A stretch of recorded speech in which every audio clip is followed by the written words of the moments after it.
Bosger, Distinguished Secretary General, Excellencies, ladies and gentlemen.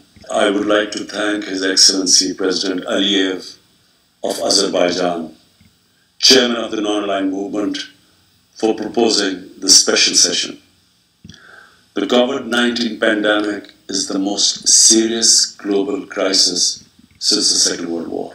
The virus has infected nearly 65 million people and killed, sadly, close to 1.5 million. And hopefully, whenever the vaccine is available, it must be offered to everyone. The pandemic has caused immense human suffering and the deepest global economic contraction since the Great Depression of 1930s. The poorest countries and the poor in all the countries are suffering the most.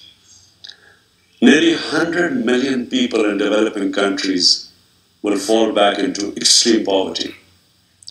Rich countries have injected $13 trillion as fiscal stimulus to revive their economies. On the other hand, developing countries just do not have the resources to afford such a massive economic stimulus. They are struggling to find even a fraction of the 2 to 3 trillion they require to recover from the pandemic. In Pakistan, we had a successful policy of smart lockdowns. Our efforts were aimed at ensuring that not only do we save people from the virus, but also prevent them from dying from hunger. We provided a relief package of around $8 billion, which was almost 3% of our GDP, to support the poor and to keep the economy afloat at the same time.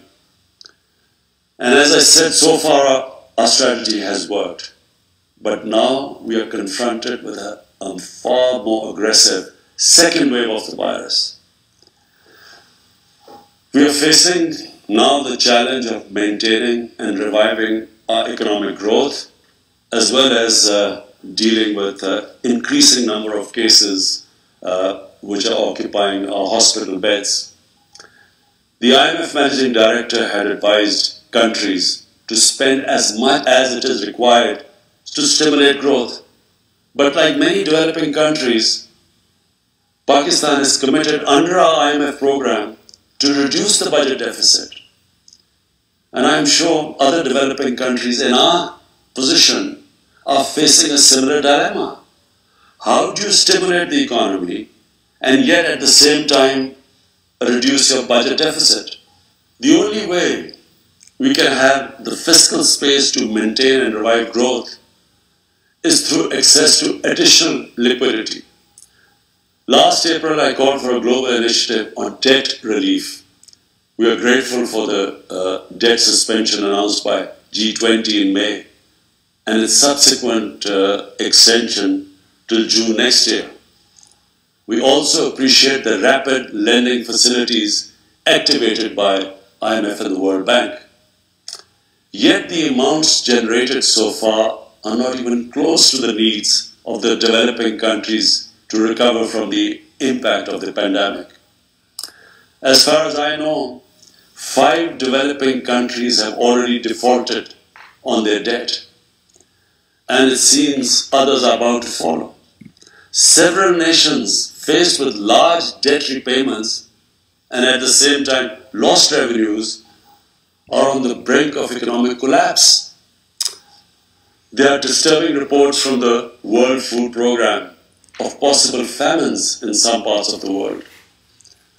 The financing for development discussions initiated by Secretary General and the Prime Minister of Canada and Jamaica have identified hundreds of options to financially support the developing countries.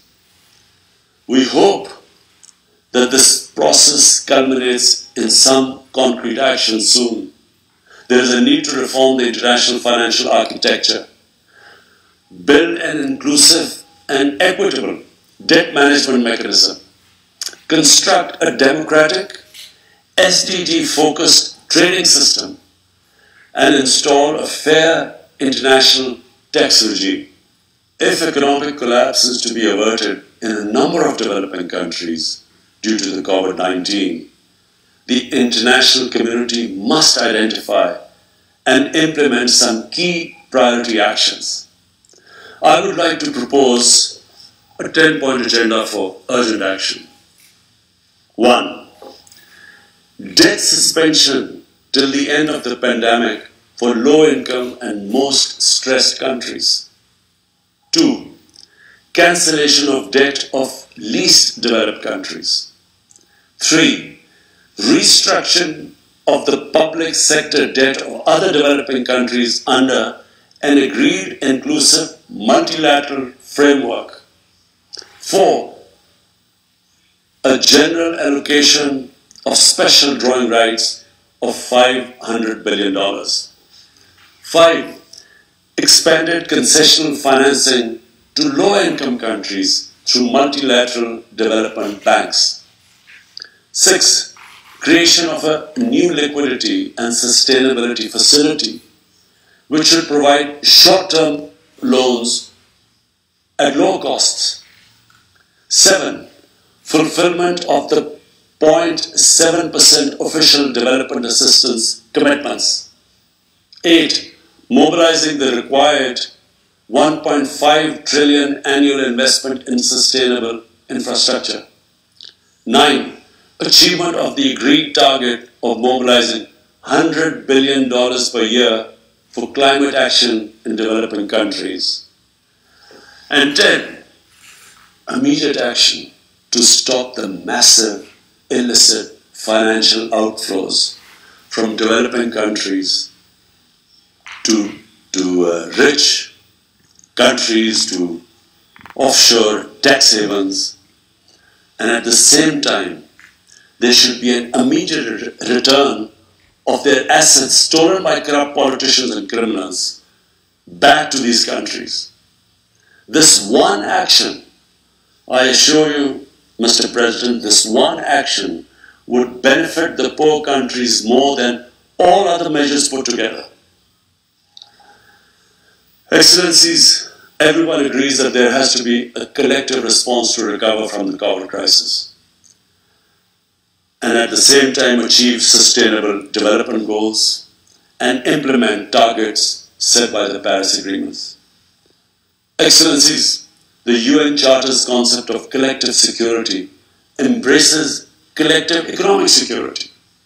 Without economic security, conflicts and disputes will persist and proliferate across the world.